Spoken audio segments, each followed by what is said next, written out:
अस्सलाम वालेकुम फ्रेंड्स, आप देख रहे हैं मेरा यूट्यूब चैनल कॉन्सेप्चुअल नॉलेज और मैं हूं आपका host Mohammad Ajmal. Dear friends, आज की वीडियो में मैं आपके साथ chapter number 1 fundamentals of computer उसकी जो कंप्लीट एक्सरसाइज है, जिसमें आपके एमसीक्यूज भी शामिल हैं, क्वेश्चन आंसर्स भी शामिल हैं, मैच द कॉलम भी शामिल है और जिसमें आपको टेबल कंप्लीशन भी गिवन है। ये सारे जो है वो आपको सॉल्व करवाऊंगा। तो जो आपकी एक्सरसाइज स्टार्ट होगी, इसके जो एमसीक्यूज थे वो मैं पिछली एक वीडियो बना चुका हूँ, उसमें आपको डिटेल में जो है एक्सप्लेन किए हैं। यहाँ पर भी जो उसका सोल्यूशन है वो आपको अवेलेबल होगा। जैसे आपको मालूम है कि पहला क्वेश्चन है आपका, the device that converts hard copy into soft copy is. तो इसका जो करेक्ट ऑप्शन है वो है आपका स्कैनर। इसी तरीके से the volatile memory loses content as the power is disconnected. ये मैं आपको सिर्फ आंसर्स बता रहा हूँ, बाकी जो एमसीक्यूज पूरे सॉल्व करवाए हैं वो मैंने पिछली वीडियो में एक सॉल्व करवा चुका हूँ। उसका लिंक आपको डिस्क्रिप्शन में मिल जाएगा, वहाँ से आप लोग देख सकते हैं। तो जस्ट यहाँ पर आपके लिए सिर्फ सोल्यूशन अवेलेबल किया है मैंने। इस तरीके से media players are entertainment software, the programs that are generally installed to manage and maintain overall computer resources is operating system. Modern languages use interpreter, a collection of wires connecting the CPU with main memory that is used to identify particular location is address bus. इसी तरीके से जो question number 7 था आपका, वो the inexpensive and most commonly use computers are micro computers. Computer can not start without operating system. Graphical user interface was developed in 4th generation. A person who uses different programming language to develop program, उसको हम लोग कहते हैं वो software engineer होता है। तो friends, ये आपकी 10 एमसीक्यूज थी चैप्टर नंबर 1 की, वो मैंने आपको सॉल्व करवा दी हैं। अब हम चलते हैं क्वेश्चन आंसर्स की तरफ। ये थोड़ा मैंने जूम कर दिया ताकि आपको सही नज़र आ सके। तो देखिए, पहला क्वेश्चन था आपका, discuss the use of computer in any two fields of life. अच्छा, ये क्वेश्चन आंसर्स कौन से हैं? जो आपकी बुक के अंदर क्वेश्चंस पूछे गए हैं उन्हीं के आंसर दिए गए हैं। ठीक है, मैंने इसमें से खुद से कोई क्वेश्चन नहीं बनाया है। जो आपके बुक में क्वेश्चन किए गए थे वही मैंने यहाँ पर आपको पूरे उनके आंसर्स बताए हैं। ठीक है, तो आपको ये बताना है कि कंप्यूटर के जो है आपने कोई भी दो यूजेस बताने हैं कोई भी टू फील्ड्स ऑफ लाइफ के अंदर। तो इसमें मैंने जैसे बताया कि कंप्यूटर का यूज़ आपको मालूम है कि एजुकेशन में कितना हो रहा है, use of computer in education. तो यहाँ पर एक तो ये मैंने यूज़ बताया है कि जैसे अभी कोरोना के टाइम पीरियड में आप लोगों ने वर्चुअल क्लासरूम्स ली थी थ्रू जूम के थ्रू, और इसी तरीके से ये कंप्यूटर के थ्रू ही पॉसिबल हो सका था। ठीक है, या फिर स्मार्टफोन्स के थ्रू। तो कंप्यूटर का जो है इस्तेमाल एजुकेशन में बहुत ज़्यादा हद तक फैल चुका है। इस तरह use of computer in business, business के अंदर भी आपको मालूम है कि कंप्यूटर का इस्तेमाल बहुत ज़्यादा हो गया। कोरोना के पीरियड में आपने देखा होगा कि ऑनलाइन शॉपिंग हो रही थी। ठीक है, ई कॉमर्स हो रही थी, जिसे हम लोग इलेक्ट्रॉनिक तिजारत कहते हैं। तो इसके अंदर भी कंप्यूटर का इस्तेमाल हुआ। तो वैसे तो कंप्यूटर तकरीबन हर फील्ड के अंदर इस्तेमाल हो रहा है, लेकिन जो मुझे जो टॉप अच्छे लगे कि ये जो टॉप फील्ड्स हैं एजुकेशन में और बिजनेस में, यहाँ पर कंप्यूटर का बहुत ज़्यादा इस्तेमाल हो रहा है। इसके अलावा मेडिकल के अंदर भी इस्तेमाल हो रहा है, रिसर्च के अंदर भी इस्तेमाल हो रहा है, साइंटिफिक एक्सपेरिमेंट्स के अंदर भी इस्तेमाल हो रहा है। तो आई थिंक कोई ऐसी फील्ड रह नहीं गई जहाँ पर कंप्यूटर इस्तेमाल ना हो रहा हो। यहाँ पर ये लिखा हुआ है जैसे कि agriculture, architecture, business, defence, sports, engineering, entertainment, communication, medical, banking, manufacturing, commerce, हर जगह इस्तेमाल हो रहा है। लेकिन मैं यहाँ पर सिर्फ दो फील्ड जो है उनको डिस्कस किया। ठीक है, तो ये आप देख सकते हैं। उसके बाद जो क्वेश्चन नंबर 2 था आपका, वो था differentiate between compiler and assembler. तो कंपाइलर और असेंबलर में जो है वो आपने डिफरेंस करना था। मैंने यहाँ 4 पॉइंट्स जो हैं वो आप लोगों के लिए मेंशन किए हैं कि कंपाइलर का काम क्या होता है कि हाई लेवल लैंग्वेज प्रोग्राम को कन्वर्ट करना होता है मशीन लैंग्वेज कोड के अंदर, और असेंबलर का काम क्या करना होता है कि वो असेंबली लेवल से मशीन लैंग्वेज कोड में कन्वर्ट करता है। तो इसमें यह है कि कंपाइलर में आपको मालूम है कि जो कंप्लीट कोड होता है वो same at the same time, मतलब एक ही दफ़ा एग्जीक्यूट होता है। और इसके अंदर यह है कि वो असेंबलर में आपको मालूम है कि वो लाइन बाय लाइन जो है वो चेक कर रहा होता है। ठीक है, वो डायरेक्ट कंप्लीट कोड को एक साथ एग्जीक्यूट नहीं करता, एक साथ कन्वर्ट नहीं करता है। कंपाइलर में आपका जो इनपुट होता है वो सोर्स कोड होता है, और असेंबलर में जो आपका इनपुट होता है वो असेंबली लेवल कोड होता है। कंपाइलर में जो आपका निमोनिक वर्जन होता है, वो आउटपुट जो होता है वो आपका निमोनिक वर्जन होता है मशीन कोड का, और असेंबलर में आपके पास जो आउटपुट आता है वो बाइनरी कोड होता है, यानी 0 और 1 की फॉर्म में।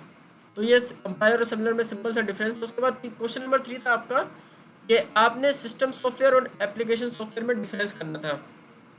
आपको अच्छी तरीके से मालूम है कि एप्लीकेशन सॉफ्टवेयर क्या होता है कि जो यूज़र की नीड होती है, कि यूज़र जिसे जो है वो चाहता है। जैसे अब कोई बंदा है जिसे एमएस ऑफिस चाहिए, तो एमएस ऑफिस वो इंस्टॉल करेगा, वो खुद उसकी रिक्वायरमेंट है, वो एप्लीकेशन है, ठीक है, वो खुद इंस्टॉल करना चाहता है। जैसे आप अपने मोबाइल फ़ोन के अंदर आपको जो से भी प्ले स्टोर से ऐप डाउनलोड करनी होती है, आप इंस्टॉल करते हो, ठीक है, वो आपकी एप्लीकेशन कहलाती है, एप्लीकेशन। लेकिन सिस्टम क्या होता है कि सिस्टम में आपको मालूम है कि ऑपरेटिंग सिस्टम होता है, सिस्टम सॉफ्टवेयर वो होता है जो सिस्टम में ऑलरेडी मौजूद होते हैं सॉफ्टवेयर। अगर वो अगर सॉफ्टवेयर आपके पास नहीं होंगे तो आपका सिस्टम रन नहीं हो पाएगा। जैसे अगर आपका कंप्यूटर देखा जाए तो कंप्यूटर में ऑपरेटिंग सिस्टम होता है, मोबाइल के अंदर भी ऑपरेटिंग सिस्टम होता है।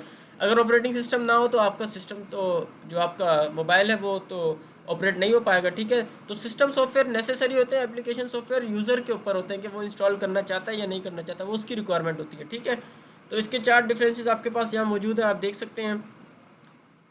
उसके बाद आर्टिफिशियल इंटेलिजेंस बतानी है और उसकी एग्जांपल्स बतानी है। तो आर्टिफिशियल इंटेलिजेंस जैसे आपको बताया गया था, यहाँ पर ये आपको पूरा इसका पैराग्राफ मिल जाएगा, ठीक है। इसके अंदर कंप्लीट इसकी एक्सप्लेनेशन है कि आर्टिफिशियल इंटेलिजेंस क्या होती है, ठीक है।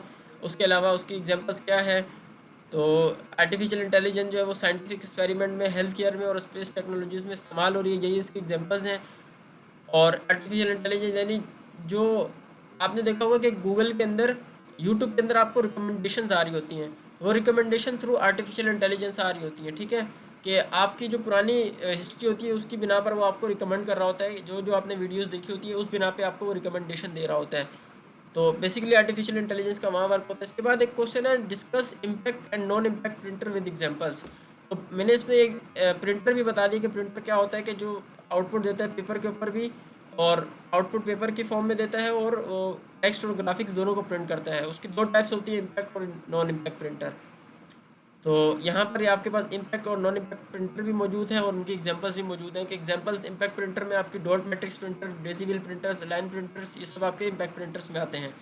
नॉन इम्पैक्ट प्रिंटर्स क्या होते हैं, कि जिसमें ये laser printer, LED printer, inkjet printer, solid ink printer, thermal wax transfer printer and dye sublimation printer, ये सारी आपके नॉन इम्पैक्ट प्रिंटर की एग्जांपल्स हैं, ठीक है। क्वेश्चन नंबर 6 था आपका, write the use of these storage devices, hard disk, USB flash disk और एसडी कार्ड।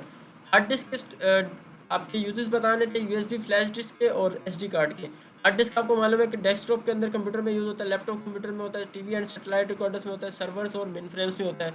यूएसबी का आपको मालूम है कितना ज़्यादा इस्तेमाल है, कि आप अगर आपके पास यूएसबी होगी तो आप अपने डेटा इजीली कॉपी कर सकते हैं। फिर यूएसबी आप जेब में डाल के कहीं भी ले जाएं दुनिया के किसी भी कंट्री में, और वो किसी भी जाके कंप्यूटर के यूएसबी के पोर्ट में लगाएंगे तो वो वर्क परफॉर्म करेगी। यानी उसके लिए कोई इतना आपको वेटेज नहीं उठाना पड़ेगा, वो लाइट वेट होती है बिल्कुल, और आपको उसको कहीं भी इजीली ले जा सकते हैं। आपके पास जितनी ज़्यादा जीबी मेमोरी की जो यूएसबी फ्लैश डिस्क होगी उतना ज़्यादा आपको फ़ायदा है। अगर आपके पास 1 TB की है तो 1000 GB उसके अंदर आपके पास स्पेस होगी।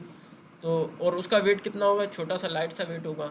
उसके फ़ायदे हैं। एसडी कार्ड क्या होता है, कि जैसे आप मोबाइल के अंदर एसडी कार्ड में आप अपने जो आपको चाहिए होती हैं वीडियोस, ऑडियो, उसके अलावा आप डॉक्यूमेंट सेव करना चाहते हैं, या जो भी आप डेटा सेव करना चाहते हैं, बेसिकली अपने एसडी कार्ड के अंदर वो आप लोग सेव कर लेते हैं। एसडी कार्ड को फुल कहते हैं, इसकी फुल फॉर्म है सिक्योर डिजिटल कार्ड, ठीक है। अच्छा, फिर यहाँ पर एक क्वेश्चन पूछा गया है कि which monitor will you prefer in your school, CRT और एफपीडी, वाई। कि आप अपने स्कूल में कैथोड रेज ट्यूब वाला या फिर फ्लैट पैनल डिस्प्ले वाला मॉनिटर कौन सा यूज़ करना चाहेंगे और क्यों।